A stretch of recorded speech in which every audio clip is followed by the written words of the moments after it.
오늘은 사도행전 강의 13번째 시간 천사와 같은 성도라고 하는 제목으로 여러분들과 함께 말씀을 나누고자 합니다.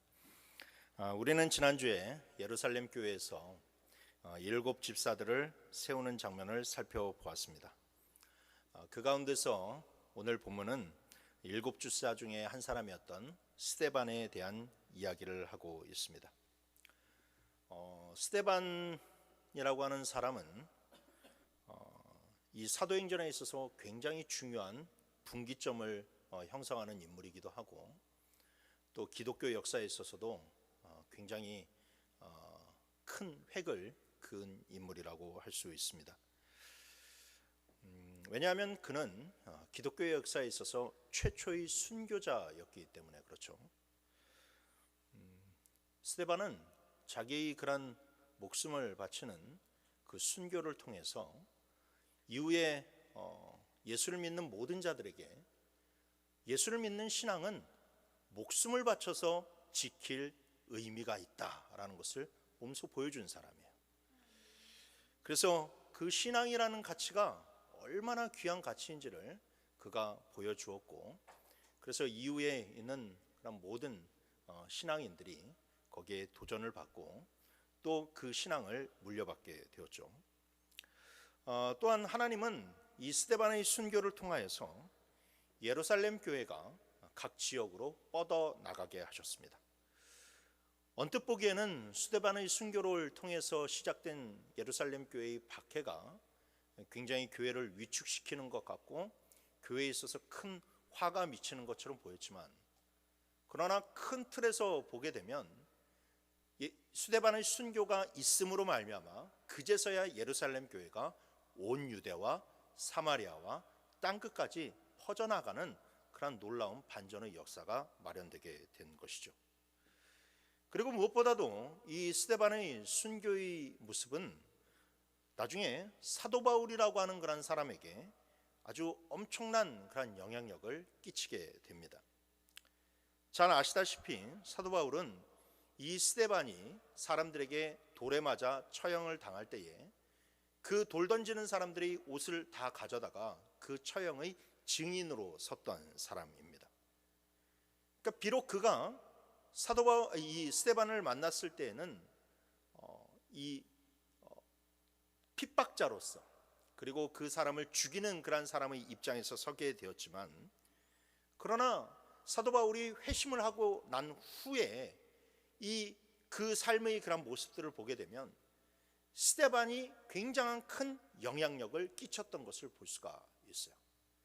그가 죽음을 두려워하지 않고, 그 다음에 정말로 자기의 그런 달려갈 길을 다 가는 그런 모습은 그가 처음에 만났던 그 크리스찬, 바로 스데반 집사가 보여준 그런 신앙이 그에게 큰 영향을 끼쳤기 때문에 그렇습니다. 그래서 사람은 누군가에 의해서 영향을 받는지가 정말로 중요합니다.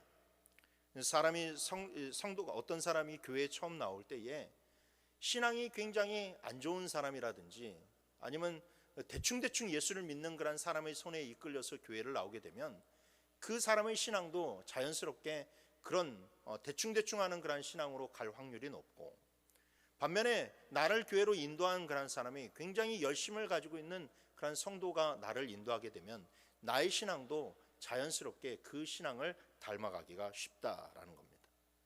그런 의미에서 스데반은 정말로 뒤에 세움받게 될 사도 바울이나 아니면 그 이후에 세워지는 모든 그런 크리스천들에게 아주 지대한 영향을 끼친 굉장히 훌륭한 신앙의 인물이라고 할 수 있어요. 사자성어 중에서 군계일학이라고 하는 그런 말이 있죠. 닭들이 무리지어 있는 가운데서 한 마리의 학이 굉장히 고고하게 서 있는 모습을 가리키는 겁니다. 그래서 여러 평범한 그런 사람들 가운데서 굉장히 도드라져 보이는 그런 사람을 가리킬 때 우리는 군계일학이라고 하는 표현을 쓰게 되는데, 신앙인으로서 군계일학 같은 그런 사람을 뽑으라면 당연히 이 스데반이라고 하는 그런 사람이 뽑혀지게 될 거예요. 오늘 본문의 상황들을 한번 시각적으로 재구성해 보십시오. 스데반을 수많은 그런 사람들이 둘러싸고 있습니다. 거기에는 정말로 잘 나가는 지식인들이 많이 있었고, 율법 교사들이 있었고, 제사장들이 있었고, 서기관들이 있었습니다. 그러나 그 수많은 그런 사람들이 자기 그런 나름대로의 지식으로, 아니면 거짓말로, 모함으로, 핍박으로 이 스데반을 죽이려고 모여 있었으나, 그러나 스데반은 그 사이에서 굉장히 평온한 그러한 모습으로, 그리고 위협에 굴하지 않는 모습으로 서 있는 모습을 볼 수가 있어요. 그래서 성경은 그 가운데, 무리 가운데 서 있는 이 스데반을 가리켜서 이렇게 표현을 하고 있죠. 15절 말씀에 공회 중에 앉은 사람들이 다 스데반을 주목하여 보니 그 얼굴이 천사의 얼굴과 같더라 라고 이야기하고 있어요. 그 얼굴이 천사의 얼굴과 같았다. 여러분, 이것은 정말로 엄청난 언급이라고 할 수 있어요. 출애굽기 34장을 보게 되면 모세가 시내산에서 하나님의 두 돌판을 가지고 내려올 때에 그의 얼굴에 광채가 나서 사람들이 그의 얼굴을 수건으로 덮어야지만이 그를 대할 수 있었다라고 이야기하고 있어요. 마태복음 17장에 보게 되면 예수님이 제자들을 이끌고 산으로 올라가셨는데, 그 산에서 바로 예수님이 그 얼굴이 변화되어서 해같이 빛났다라고 그렇게 표현하고 있습니다. 그래서 오늘 스데반의 그런 얼굴이 천사의 얼굴과 같았다라고 하는 그 말씀은, 이 말씀은 그의 얼굴이 그냥 단순히 순수했다, 깨끗했다 이런 말씀이 아니라 바로 그 변화된 어떤 것에 대해서 이야기를 하고 있다라는 거예요. 천사와 같은 얼굴은 어떤 얼굴을 가리킵니까? 우리는 흔히 누구를 가리켜서 천사 같아 라고 하면 주로 이제 아기들을 이렇게 대할 때 많이 사용하는 언어죠. 아이고 천사 같아 라고 이야기를 합니다. 천사라고 하는 이미지가 그렇게 악이나 아니면 깨끗함, 아니면 순진함, 온유함이라고 하는 이미지가 더 씌우게 된 것은, 우리가 어디 이렇게 박물관이나 그런 데 가보게 되면 예전에 유명한 그런 성화들에 보게 되면 거기에 천사들의 모습이 그려져 있으면 항상 조그만 이게 아기 천사들이 나오고 뒤에 날개가 달려 있고 그런 모습들을 보게 되다 보니까 천사는 저런 모습이구나라고 하는 그런 이미지를 갖기가 쉬워요. 그런데 여러분, 과연 진짜 천사의 존재에 대해서 말하고 있는 성경은 천사에 대해서 어떻게 이야기를 하고 있습니까? 성경 어디를 보아도 천사는 그런 이미지로 나오지를 않아요. 성경에 나오는 천사는 굉장히 위엄과 그리고 충성과 그리고 굴하지 않는 담대함을 가지고 있는 존재로 등장을 하게 됩니다. 그들은 늘 세상 사람들에게 나타나서 하나님이 분명한 메시지를 전달하죠. 하나님이 가서 전하라고 하면 그 메시지를 가지고 그 사람에게 나타나서 하나님의 말씀을 선포합니다. 그리고 천사는 하나님의 명령에는 즉각적으로 순종을 해요. 천사라고 하는 존재에게는 아니오가 없습니다. 아무리 그 어떤 일이 있다 할지라도, 어떤 반대가 있다 할지라도 천사는 가서 말씀을 전합니다. 그리고 무엇보다도 천사는 항상 담대하고 당당하게 서 있는 것을 볼 수 있어요. 아무리 수백만의 그런 이스라엘 군대가 와도 그 천사가 여호와의 그런 검을 딱 뽑고 그 앞에 서 있으면, 그 한 사람이, 그 한 천사가 서 있으면 모든 그런 백성들이 그 앞으로 나아갈 수 없는 그런 위엄과 담대함을 가지고 있는 존재가 바로 천사라고 하는 그런 존재. 그래서 오늘 본문에서 이 스데반을 가리켜서 그의 얼굴이 천사와 같았다라고 하는 언급은, 그를 미워하고 죽이려 하는 그런 사람들에게 그가 둘러싸여 있었지만, 그러나 그들에게 어떤 두려운 내색도 보이지 않고 그 반대자들 앞에서 당당하게 서 있어서 하나님의 말씀을 선포하는 그 모습을 가리켜서 그를 천사와 같다라고 이야기하고 있는 것이죠. 그런데 여러분, 더욱더 놀라운 것은 무엇이냐? 그 사람이, 즉 이 스데반이 예수님의 12 사도 중에 한 사람이 아니라 교회에 세움받은 집사였다라는 거예요. 집사. 교회에 세움받은 집사가 정말로 큰 권능을 가지고 천사처럼 빛나는 얼굴을 가지고 수많은 그런 사람들의 그런 반대자들에게, 악인들에게 둘러싸여 있어도 담대하게 그 위에 서 있었다. 그리고 그의 그런 영향이 모든 그런 사람들에게 끼치게 되고, 사도 바울이라고 하는 그런 사람들에게도 롤모델이 되고, 그리고 교회의 최초의 순교자가 되었다는 것은 굉장히 의미심장한 이야기가 아닐 수 없습니다. 이는 성령의 권능이 어떤 특정한 사람들에게만 부어지는 것이 아니라는 것을 가르쳐주고 있어요. 그래서 여러분, 스데반은 우리 모든 성도들에게 있어서 큰 귀감이 되는 인물입니다. 그는 성도들의 롤모델이 되며, 우리는 그의 신앙을 우러러만 볼 것이 아니라 우리 또한 그 신앙을 닮아가기에 노력해야만 될 줄 믿습니다. 오늘 천사와 같았던 스데반의 모습이 과연 어떤 모습이었는지를 함께 살펴보면서 우리 모두가 다 함께 신앙의 도전을 받는 시간이 되기를 주님의 이름으로 축원합니다. 첫 번째로, 스데반은 은혜와 권능으로 일하는 사람이었다는 것을 기억하시길 바랍니다. 무엇으로 일했다고요? 은혜와 권능으로 일을 했다라는 거예요. 오늘 8절 말씀에 보면 스데반이 은혜와 권능이 충만하여 큰 기사와 표적을 민간에게 행했다라고 이야기하죠. 이 말씀은 스데반의 사역에 대해서 이야기해 주는 장면입니다. 지난주에 살펴보았듯이 스데반은 사도들을 대신해서 교회의 섬김과 봉사사역을 위해서 세움을 받은 사람이었어요.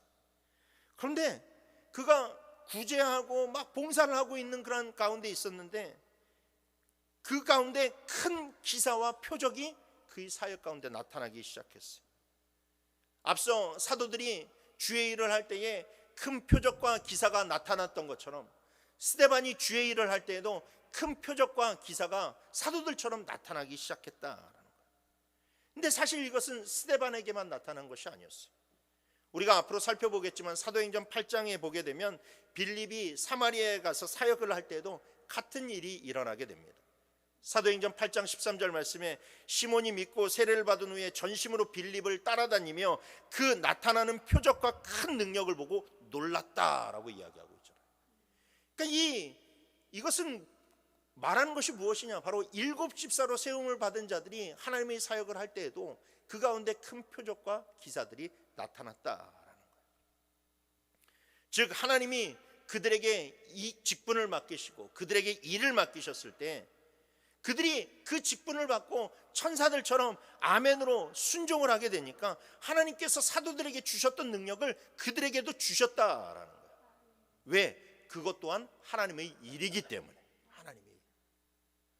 하나님의 능력은요, 여러분, 사람에 따라 주어지는 것이 아니라 그들이 하고 있는 일에 따라 주어진다는 것을 우리는 알아야만 돼요. 그러니까 그 일을 이전에 사도들이 했을 때 하나님께서 사도들에게 부어주셨던 것처럼, 이제 사도들이 모든 일들을 내려놓고 말씀 사역에 전념을 하고 이 집사들이 그 일들을 감당하기 시작할 때 하나님께서 사도들에게 주셨던 동일한 능력을 그에게 부어주셨다라는 거예요. 그래서 이 직분자들은 항상 그 큰 능력을 소유할 수 있어야만 돼요. 그런데 하나님이 그들이 사역하는 데 있어서 크게 2가지를 충만하게 부어주셨어요. 그것은 바로 무엇이냐? 은혜와 권능입니다. 먼저 하나님은 그들에게 은혜를 충만하게 부어주셨어요.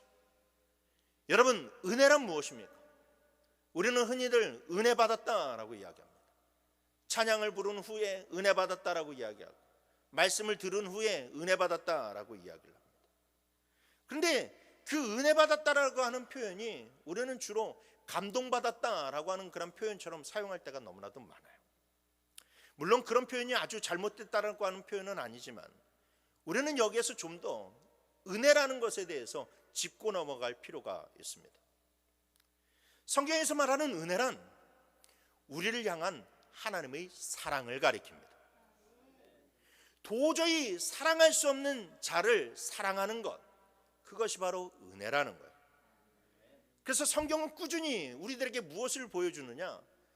이스라엘이라고 하는 민족이 도저히 사랑받을 자격이 없는데 하나님이 계속해서 이스라엘을 사랑하는 모습을 보여주고 있어요. 여러분, 성경을 읽다 보면 이스라엘에 관련된 이야기들을 보게 되면, 특별히 출애굽을 하는 이스라엘 백성들을 바라보게 되면 정말 답답하지 않습니까? 막 가슴이 답답하고 막 있으면 한 대 쥐어받고 싶지 않아요? 그냥 막 꼴밤을 있는 대로 막 사정없이 쥐어받고 싶지 않습니까? 하나님도 그랬어요. 하나님도 얼마나 그 이스라엘 백성들을 보면서 답답했는지 하루는 모세에게 이렇게 말씀하셨어요. 신명기 9장 14절 말씀에 나를 막지 말라. 내가 그들을 멸하여 그의 이름을 천하에서 없애고 너를 그들보다 강대한 나라가 되게 하리라 라고 얘기했어요. 내가 이 민족을 다 없애고 너희 후손을 통해서 새로운 민족을 만들게, 그리고 그들을 다시 새로운 이스라엘로 세울게 라고 그렇게 답답해가지고 하나님이 모세에게 말씀하신 적이 있어요. 하지만 하나님은 그럼에도 불구하고 다시 이스라엘을 붙잡아 주셨어요. 그들이 배고프다고 하면 먹을 것을 주시고, 목마르다고 하면 반석에서 샘물을 내시고, 그 다음에 밤에는 불기둥으로 따뜻하게 지켜주시고, 낮에는 구름기둥으로 시원하게 지켜주셨어요. 나중에는 그들에게 진짜 약속한 그 가나안 땅을 하나도 빠짐없이 그들에게 다 주셨어요. 여러분, 그게 하나님의 은혜예요. 도저히 사랑받을 수 없는 자격이 있는데 하나님이 그들을 사랑하시는 거예요. 하나님은 어디까지 사랑하셨느냐? 바로 자기 사랑하시는 독생자 예수 그리스도까지 아낌없이 내어주시는 그 사랑을 보여주셨다. 그 하나님의 사랑이 은혜이고 예수 그리스도의 십자가의 그런 사역이 바로 우리에게 가장 큰 은혜인 줄 믿으시길 바랍니다. 그래서 여러분, 내가 은혜 받았다라는 것은 나를 향한 하나님의 사랑을 깨달았다라는 거예요. 여러분, 그게 은혜 받았다라고 하는 말의 본래 표현이에요. 정말로 나는 자격이 없는데, 나는 더러운 괴수인데, 그런데 하나님이 그런 나를 사랑하시는 것을 내가 깨달은 것, 그게 바로 여러분 은혜 받았다라는 거예요. 그냥 좋은 말을 들은 것이 은혜를 받은 것이 아닙니다. 항상 성경에서 나를 발견할 수 있어야 돼요. 그 못난, 그 답답한 이스라엘 백성들 가운데서 나를 발견할 수 있어야 되고, 강단에서 선포되는 그런 말씀 가운데서 책망하는 말씀이 있으면 그 가운데서 나를 발견할 수 있어야만 된다. 그리고 은혜가 충만하다라는 것은 그 하나님의 사랑을 깨달음이 충만하다라는 거예요. 나 같은 그러한 사람을 하나님께서 사랑하시다니, 그 생각만으로 막 충만한 것, 그 생각만으로 감격에 내가 겨운 것이 바로 은혜로 충만하다. 그래서 하나님의 일꾼들은 이 은혜가 충만해야만 돼요. 그래야 여러분 헌신해도요 넘어지지 않아요. 그래야 헌신해도 자기 의로 돌아오지가 않아요. 여러분들 다 주의를 하셔서 알겠지만, 우리가 주의를 하다 보면 얼마나 많이 실망합니까? 얼마나 많이 상처를 받습니까? 얼마나 사람들에게 손가락질 받을 때가 많이 있습니까? 주의를 하는 것은 그래요. 오늘 스데반이 유대인들에게 손가락질 받고 모함을 당하고 어려워하는 것처럼, 여러분 우리가 주의 일들을 감당하게 되면 그런 일들이 많이 일어나죠. 그러나 여러분, 그런 일이 일어날 때 우리가 쉽게 포기할 수가 있어요. 내려놓고 싶을 수가 있어요. 도망갈 수가 있어요. 왜 그럴까요? 우리 안에 은혜가 부족하기 때문에 그래요. 은혜가 부족하기 때문에. 그 일이 힘들어서가 아닙니다. 내 안에 은혜가 부족하기 때문에. 마태복음 18장에 보게 되면 1만 달란트 빚진 자 이야기가 나옵니다. 여러분들 잘 아실 거예요. 그 사람은 주인으로부터 1만 달란트를 빚졌으나 그 1만 달란트를 탕감받았어요.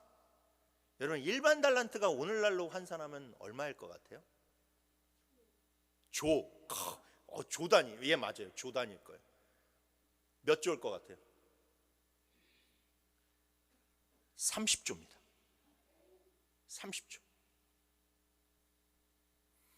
그 사람은 30조라고 하는 실수를 했는지 진짜 돈을 껐는지는 모르겠지만 어쨌든 30조라고 하는 헤아릴 수 없는 그런 돈을 탕감을 받았어요.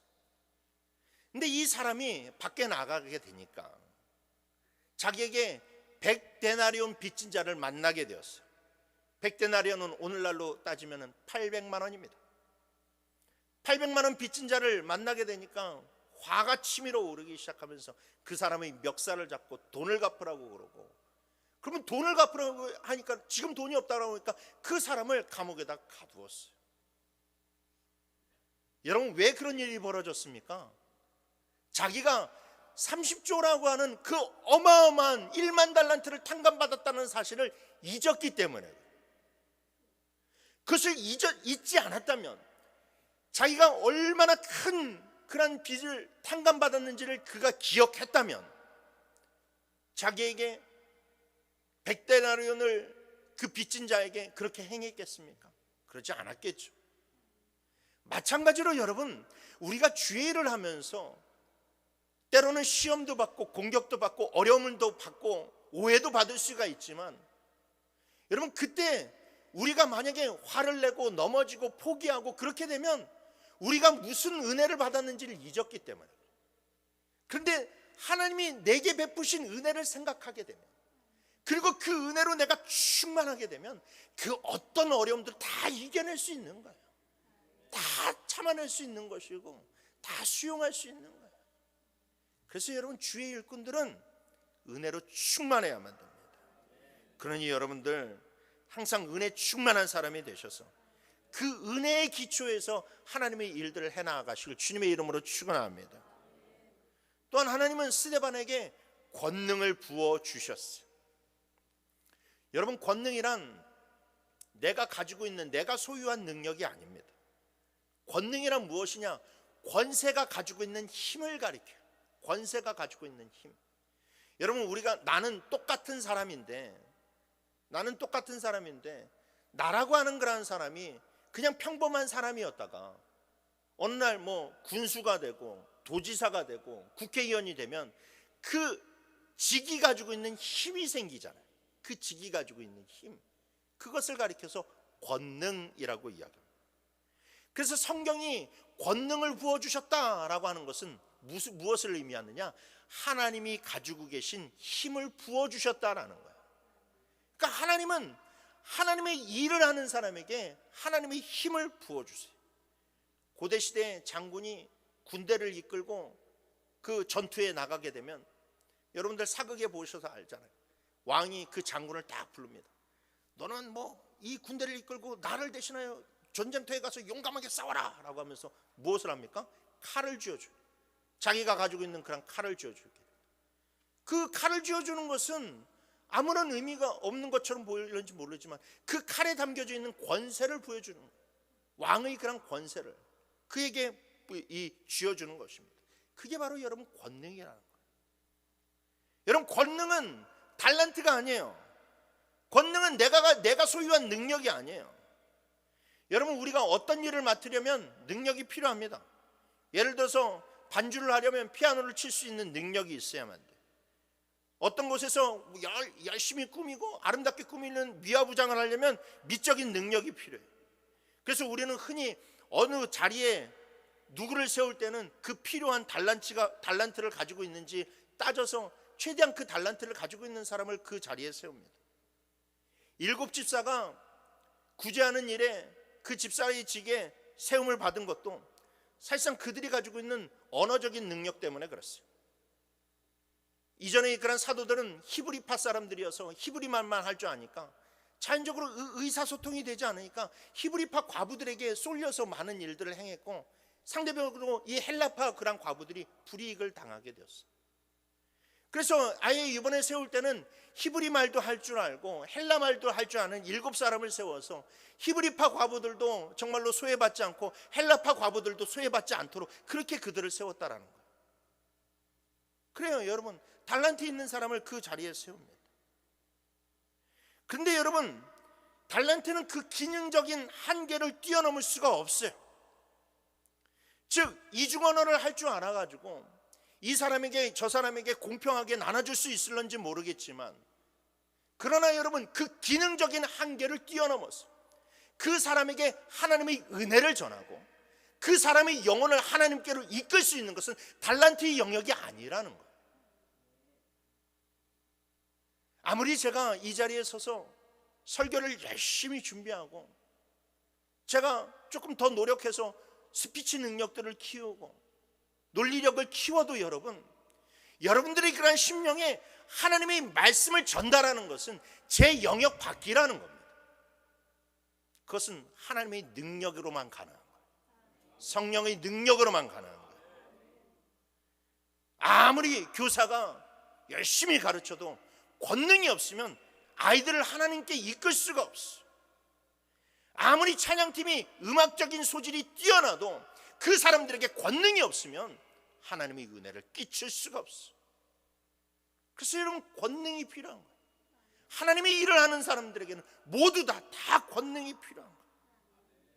오늘날 한국교회는 탤런트 있는 사람은 많아요. 그런데 은혜와 권능이 상대적으로 너무나도 부족합니다. 하나님의 은혜를 붙잡고 그리고 하나님이 주신 그런 권능으로 주의 일을 해야만 되는데, 온통 자기 생각과 자기가 가지고 있는 그런 능력만 가지고 일하려고 하는 사람들이 너무나도 많다 보니까 겉모습은 화려할지 몰라도 그 안에 은혜가 상실되어 있어요. 그 안에 정말로 하나님의 그런 놀라운 사랑이 상실되어 버리고 말았어요. 여러분, 교회 안에서 주의 일을 감당하시는 분들은 꼭 기억하시길 바랍니다. 세상 일을 하는 데 있어서는 기술과 능력만 있으면 될런지 모르지만 하나님의 일을 하려면 반드시 거기에 은혜와 권능이 충만해야만 돼요. 그래서 여러분들 직분자 되시는 분들 은혜와 권능이 충만해야만 됩니다. 교사 되시는 분들도 은혜와 권능이 충만해야 돼요. 찬양팀을 하시는 분들도 은혜와 권능이 충만해야 돼요. 누구보다도 여러분 열심히 기도해야 되고 누구보다도 여러분 경건 생활에 힘써야만 됩니다. 제가 우리 주일학교 선생님들이 요즘 하고 있는 거에 대해서 잠깐 소식을 들었어요. 요즘 주일학교 선생님들은 카톡 단체방을 만들어 놓고 매일마다 성경을 정해진 그런 성경 분량을 읽고 거기에다가 성경 읽기 완료, 그 다음에 정해진 그런 기도를 하고 오늘 기도 미션 완료라고 하면서 끊임없이 계속해서 매일마다 기도하고 그 다음에 성경 읽는 것을 자기네들끼리 그 카톡에 보고하면서 그렇게 나아가고 있어요. 개인의 신앙을 위해서도 그것이 참으로 유익한 일인지는 모르겠지만 여러분, 그들이 주일학교 교사를 하는 데 있어서는 그것이 정말로 필요한 거예요. 왜? 거기에서 권능이 나오거든요. 하나님의 권능을 힘입으려면 여러분, 말씀 읽지 않고 기도하지 않으면 하나님의 권능이 그 가운데 임할 수가 없어요. 그래서 여러분들 모든 그런 직분자 되시는 분들도 이런 일들을 많이 했으면 좋겠어요. 서로 독려하고 힘을 내어가면서 기도하며 나아갈 때 하나님께서 여러분들에게 권능을 부어주시고 여러분들이 정말로 상상지 못한 그런 놀라운 일들이 여러분들의 사역 가운데 나타날 줄 믿습니다. 우리 모두가 늘 은혜와 권능이 충만하여 천사와 같이 충성되고 능력 있는 성도들로 세움받기를 주님의 이름으로 축원합니다. 두 번째로, 스데반은 지혜와 성령으로 말하는 사람이었어요. 지혜와 성령으로 말하는 사람. 여러분, 천사는 하나님의 메신저입니다. 이 땅에 최초로 복음을 전한 존재도 천사입니다. 목동들에게 찾아오고 그 목동들에게 한밤중에 예수 그리스도께서 이 땅에 오셨다라는 것을 선포한 존재, 그들이 바로 천사라는 존재. 마찬가지로 스데반은 사람들에게 나아가 담대하게 복음을 전하였어요. 어떤 위협에도 아랑곳하지 않고 담대하게 복음을 전하는 그 얼굴을 보고 성경은 그의 얼굴이 천사와 같았다라고 이야기하고 있다는 거예요. 특별히 스데반은 헬라 문화권에 있는 사람들에게 가서 복음을 전했습니다. 오늘 9절 10절 말씀을 보십시오. 우리 9절 10절 말씀 다 같이 읽어봅시다. 시작. 이른바 자유민들, 즉 구레네인, 알렉산드리아인, 길리기아와 아시아에서 온 사람들이 회당에서 어떤 자들이 일어나 스데반과 더불어 논쟁할세 스데반이 지혜와 성령으로 말함을 그들이 능히 당하지 못하여 라고 말했습니다. 예수님 당시에 예루살렘 도성 안에 회당의 숫자가 무려 480여 개 정도 있었다라고 이야기합니다. 이렇게 많은 회당들이 있었던 것은 여러 나라에서 온 디아스포라 유대인들이 많았는데 각자 자기 출신들에 따라서 모이게 되고 자기 언어들에 따라서 모였기 때문에 굉장히 많은 그런 회당들이 예루살렘 성 안에 있었어요. 그래서 스데반은 자기 자신이 디아스포라 유대인이다 보니까 디아스포라 유대인들에게 가서, 유대인들이 모이는 회당에 가서 복음을 전했어요. 그가 복음을 전한 회당은 구레네 출신들이 모인 회당, 알렉산드리아인 사람들이 모인 회당, 길리기아 출신들이 모인 회당, 그리고 소아시아 사람들이 모인 회당, 이곳에 가서 주의 복음을 전했다라는 거예요. 성경은 스데반이 그곳으로 가서 복음을 전했을 때 거기에서 논쟁이 일어났으나, 그러나 그곳 사람들이 스데반을 감당할 수 없었다, 스데반을 이길 수 없었다라고 그렇게 이야기하고 있어요. 근데 여러분, 이게 굉장히 의미심장한 구절이에요. 여러분, 여기에서 말하는 구레네, 알렉산드리아, 길리기아, 소아시아는요, 당시 1세기 당시에 이 로마 제국 안에서 문화, 경제, 학문에 있어서 아주 최고점을 이루는 그런 자랑하는 그런 도시였어요. 로마 시대 당시에 이 세계적으로 유명한 3대 도서관이 있었습니다. 제일 첫 번째로 유명한 도서관이 알렉산드리아 도서관이었어요. 그리고 이 나머지 두 도서관이 버가모 도서관, 셀수스 도서관인데, 이 나머지 두 도서관도 다 어디에 있었느냐? 소아시아에 있었어요. 신약 성경에서 굉장히 똑똑하기로 정평이 난 사람이 누구입니까? 아볼로라고 하는 그런 사람. 근데 이 아볼로가 어디 출신이냐? 알렉산드리아 출신이에요. 알렉산드리아 출신. 그만큼 이 4개 도시 그런 출신이라는 것은 거기에 어떤 사람들이 모여 있느냐? 아주 초엘리트들이 그 안에 모여 있다는 것을 뜻하고 있어요. 그래서 스데반이 그 사람들에게 가서, 한마디로 오늘날로 따지면 여기는 서울대 동문들이 모이는 회당, 여기는 스탠퍼드 대학의 동문들이 모이는 회당, 하버드 동문들이 모이는 그런 회당에 가가지고 스데반이 복음을 전했다. 근데 복음을 전하니까 거기에 있는 사람들이 스데반을 당해내지 못했대요. 그래서 우리는 이것을 보면서, 야, 스데반이 진짜 똑똑한 사람이었나 보다, 그 학문으로 뛰어난 사람들을 다 제압하다니 라고 그렇게 생각할 수가 있어요. 여러분, 그러나 이 말씀은 그런 말씀이 아니에요. 여기서 말하는 지혜는, 스데반에게 지혜가 충만했다는 것은 그가 똑똑한 지혜로 충만했다는 것을 이야기하는 것이 아닙니다. 여기서 말하는 지혜란 전도서에서 그토록 강조하고 있는 지혜, 즉 사람에게 영생을 가져다 주는 지혜, 즉 십자가의 복음을 이야기하는 거예요. 여러분, 세상에서 가장 귀한 지혜가 무엇입니까? 그것은 바로 영생의 지혜, 영생의 지혜. 삶의 참된 행복을 가져다 주고, 그 인생이 이 땅의 그런 지혜로만, 이 땅의 그런 삶으로만 끝나는 것이 아니라 진짜 영원토록 이어지는 그 길을 제시해 주는 것, 그 해답을 제시해 주는 것. 여러분, 그것만큼 귀한 지혜가 어디 있겠습니까? 고대 철학은요, 늘 그거를 연구했어요.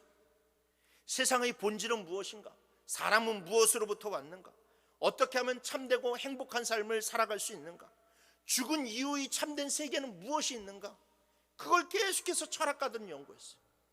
그래서 참된 행복을 찾겠다고 에피큐로스와 같은 그런 학파들이 생겨나기 생각하게 되었고, 그 다음에 플라톤 같은 그런 사람들은 그런 이 이데아와 같은 그런 세계를 생각하면서, 야, 그래, 우리는 이 땅 가운데서 정말로 삶을 살아가고 있지만 우리는 언젠가 그 본질적인 그 이데아의 그런 세계로 가야 된다라고 하는 그런 철학들을 이야기했어요. 사람들은 무엇으로부터 생겨나게 됐는가? 어떤 사람들은 물과 불의 조합으로 생겨났다고 그러고, 어떤 사람들은 물과 흙과 불의 조합으로 생겨났다고 이야기하면서 각자 나름대로의 그런 철학과 논리들을 펼쳐 나갔습니다. 그래서 그 사람들은 가장 고귀한 사람으로 취급을 받았고, 이 신분의 그런 피라미드에서 최정점의 그런 위치를 차지하고 있는 사람들이 바로 철학가 사람들이었어요. 그런데 여러분, 그들이 아무리 연구해도 어느 것 하나 그 대답에 대해서 뚜렷한 답변을 줄 수 있는 사람들이 없었어요. 인간은 무엇으로부터 왔는지, 그리고 인간의 참된 행복은 무엇인지, 그리고 죽음은 어디로 가는지. 그런데 여러분, 복음은 그 모든 질문에 대한 답을 가지고 있어요. 인간이 어디서부터 왔고, 참된 행복이 어디 있고, 우리를 불행하게 만드는 것이 무엇이며, 우리가 영생의 길로 가면 어떻게 가야 되는지, 그 모든 해답을 제시해 주는 것이 복음 아니겠습니까? 복음은 인간이 죄인이라고 선언합니다. 복음은 인간이 스스로 죄의 문제를 해결할 수 없기 때문에 참된 행복을 얻을 수 없다라고 이야기합니다. 복음은 인간 스스로가 해결할 수 없는 그 죄의 문제를 하나님께서 독생자 예수 그리스도를 이 땅에 보내심으로 말미암아, 우리를 대속하심으로 말미암아 그 모든 죄의 문제를 해결하셨다라고 알려주고 있어요. 누구든지 예수 그리스도의 이름을 믿으면 죄로부터 구원함을 얻어 영생이 이른다라고 이야기를 하고 있어요. 여러분, 이게 바로 복음이에요. 여러분, 이것만큼 더 놀라운 지혜는 없다라는 거예요. 복음 속에 우리 인생의 시작이 담겨져 있고, 우리가 왜 이 고통 속에서 살아가고 있는지 그 이유가 담겨져 있고, 그리고 참된 행복과 영원의 삶을 살기 위한 해답이 복음 안에 담겨져 있어요. 그러니까 여러분, 이 복음 앞에서는 그 어떤 세상의 지식도, 그 세상의 그 어떠한 고귀한 철학도 다 무용지물이 되어버리고 마는 거예요. 복음을 전하는 자 앞에서는 여러분, 그 어떤 사람도 이길 수가 없어요. 그래서 아무리 똑똑한 사람들이 모여있다 할지라도 이 스데반의 복음의 진리를 당해낼 수가 없는 거예요. 그렇다고 여러분, 스데반이 복음을 전할 때 무슨 고차원적인 이야기를 한 줄 아십니까? 아니에요. 우리가 다음 주에 살펴볼 이 사도행전 7장의 그런 내용을 보게 되면 스데반이 사람들 앞에서 복음을 전하는 그 복음 설교가 나오게 됩니다. 근데 여러분, 그 한 장에 걸친 이 긴 내용들 가운데서 스데반이 하는 이야기가 뭐 그렇게 특이한 이야기가 아니잖아요. 아브라함에 대한 이야기, 야곱에 대한 이야기, 요셉에 대한 이야기, 출애굽에 대한 이야기를 이야기합니다. 우리는 그것에 대해서 너무나도 많이 들어서 여러분들도 충분히 누구 앞에서 얘기하실 수 있잖아요. 아브라함에 대해서 이야기하실 수가 있고, 출애굽의 사건에 대해서 이야기하실 수가 있어요. 그리고 그 회당에 모인 사람들도 그 이야기는 귀에 못이 박히도록 어릴 때부터 다 듣던 사람들이라는 거예요. 그러나 스데반은 그 이야기 속에서 복음을 이야기했어요. 복음을. 표면적으로 하는 그 이야기를 이야기한 것이 아니라 그 가운데서 예수 그리스도에 대해서 이야기를 했고, 그래서 그 쉬운 복음을 통해서 그 많은 수많은 그런 지혜자들을 다 복음으로 굴복시켰다. 여러분, 스데반이 길리기아 회당에 갔을 때 그 길리기아 사람들이 모인 회당 가운데 누가 앉아 있었는 줄 아십니까? 나중에 사도 바울이라고 불려지게 되는 사울이 그 자리에 앉아 있었어요. 왜냐? 사울이 길리기아의 수도였던 다소 사람이었거든. 다소 사람. 사도 바울은 분명히 길리기아 회당의 모임이 있을 때마다 가는 그런 아주 열심히 있는 사람이었어요. 여러분, 사도 바울이 율법에 대한 지식으로 하자면 자기 자신도 얘기했잖아요. 율법의 지식으로 하면 나를 따라올 사람이 없다라고 그랬어요. 나를 따라올 사람. 그런데 그 똑똑한 사도 바울도 스데반이 와서 복음을 전하는데 능히 이길 수가 없는 거예요. 능히 이길 수가 없는 거예요. 왜? 그는 율법만 알았지 그 율법 속에 담겨져 있는 예수 그리스도를 몰랐기 때문에, 그 진리를 몰랐기 때문에 그랬다. 그런데 여러분, 이것은 나중에 사도 바울도 자신이 회심을 하고 난 후에 이렇게 이야기를 합니다. 빌립보서 3장 8절 9절 말씀에 또한 모든 것을 해로 여김은 내 주 그리스도 예수를 아는 지식이 가장 고상하기 때문이라. 내가 그를 위하여 모든 것을 잃어버리고 배설물로 여김은 그리스도를 얻고 그 안에서 발견되려 함이니 내가 가진 의는 율법에서 난 것이 아니요 오직 그리스도를 믿음으로 말미암은 것이니 곧 믿음으로 하나님께로부터 난 의라라고 얘기하고 있어요. 이 말은 사도 바울이 배운 모든 세상의 학문이 쓸데없다라는 말이 아닙니다. 다만 그 세상 학문이 사람의 영혼을 구원하는데, 사람의 영혼 구원의 길로 인도하는데 전혀 소용이 없다라는 거예요. 여러분, 사람이 천국 가는데 수학이 뭔 필요가 있습니까? 여러분, 사람이 영생을 얻는데 철학이 뭔 필요가 있어요? 우주과학이 뭔 필요가 있어요?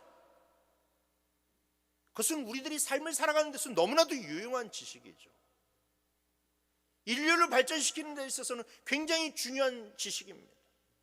그러나 여러분, 사람에게 영생을 구하게 되는 것은 그런 세상의 그런 지식들은 다 배설물과 같은 것이고 오로지 복음의 진리만이 사람을 영생의 길로 인도할 수 있는 거예요. 여러분, 아까 언급했던 엘리트 중에 엘리트였던 아볼로에게 성경의 진리를 가르치고 예수 그리스도를 소개한 사람이 누굽니까? 브리스길라와 아굴라라고 하는 그런 사람이에요. 이 두 부부는 천막을 만드는 사람들이에요. 천막을 만드는 사람. 여러분, 당시에 천막을 만드는 사람들은 어떤 사람인 줄 아십니까? 아침부터 일어나서 염소털을 가져다가 염소털을 계속 손으로 비비면서 실을 만드는 사람들이었어요. 그리고 가죽을 가져다가 그것을 자르고 큰 바늘로 그것을 깁는 그런 사람들이었어요. 한마디로 말해서 굉장히 배우지 못한, 아주 자기 그런 노동으로 먹고 사는 사람들이었어요. 근데 그 사람들이 당시에 진짜 오늘날로 따지면 하버드를 나온 것 같은 그런 이 아볼로를 데려다가 그에게 가르쳤어요. 복음을 가르쳤어요. 예수 그리스도를 가르쳤어요. 그래서 정말로 하나님의 위대한 일꾼으로 만들게 되었어요. 여러분, 그런 거예요. 사람을 복음으로 인도하는 데에는 다른 세상의 그런 지혜가 필요한 것이 아니라 바로 복음의 지혜가 필요한 거예요. 그래서 여러분, 우리는 스데반처럼 열심히 주의 복음을 전해야만 됩니다. 여러분, 누구에게든지 가서 복음을 전하셔야만 돼요. 그 사람이 나보다 많이 배웠든 나보다 돈이 많았든 나보다 성공했든 여러분, 그거와는 전혀 상관이 없어요. 내가 저 사람에게 그런 복음을 전할 수 있을까? 여러분, 그렇게 두려워할 필요도 없어요. 왜냐하면 그 사람은 지혜를 알지 못하기 때문에, 우리에게는 그 지혜가 있기 때문에 그렇습니다.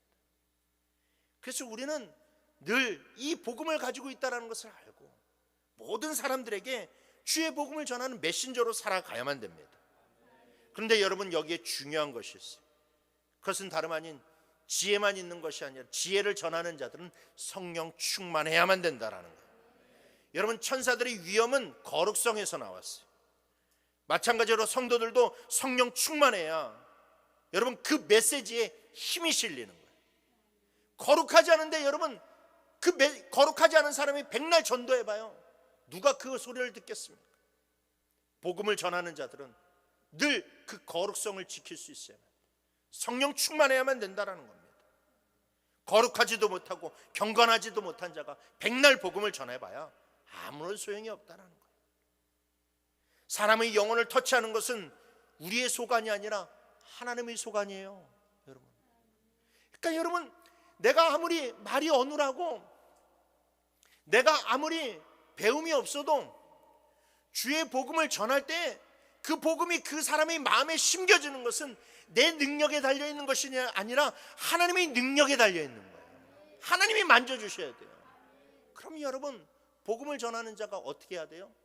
성령 충만해야 돼요. 성령 충만한 상태에서 주의 말씀을 전해야만 된다는 겁니다.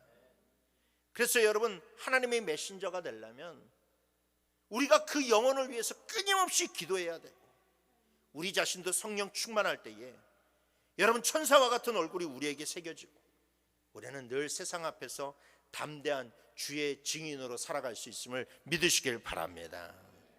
말씀을 마치겠습니다. 사랑하는 성도 여러분, 우리는 하나님의 일꾼이고 하나님의 메신저이고 하나님의 거룩한 자녀입니다. 여러분, 구원보다 우리에게 큰 복은 없고 하나님이 맡겨주신 사명보다 우리에게 영광스러운 것은 없습니다. 그러나 여러분, 이 모든 것은 우리의 힘과 능력으로 감당할 수 있는 것이 아니에요. 스데반처럼 은혜와 권능이 충만하고 지혜와 성령으로 충만할 때 그 일들을 감당할 수 있습니다. 그러니 여러분, 저와 여러분 모두가 힘을 내어서 스데반과 같은 그런 일꾼이 되기를 원합니다. 때로는 속상한 일이 있을 수도 있어요. 복음을 전하다가 공격받을 수도 있어요. 어려움을 당할 수도 있어요. 그러나 여러분, 그때마다 하나님을 바라보시길 바랍니다. 하나님께서 주시는 지혜와 은혜와 권능과 능력으로 여러분 서기를 원합니다. 그래서 항상 성령 충만하여서 천사와 같은 그런 성도들로 세움받기를 주님의 이름으로 축원합니다.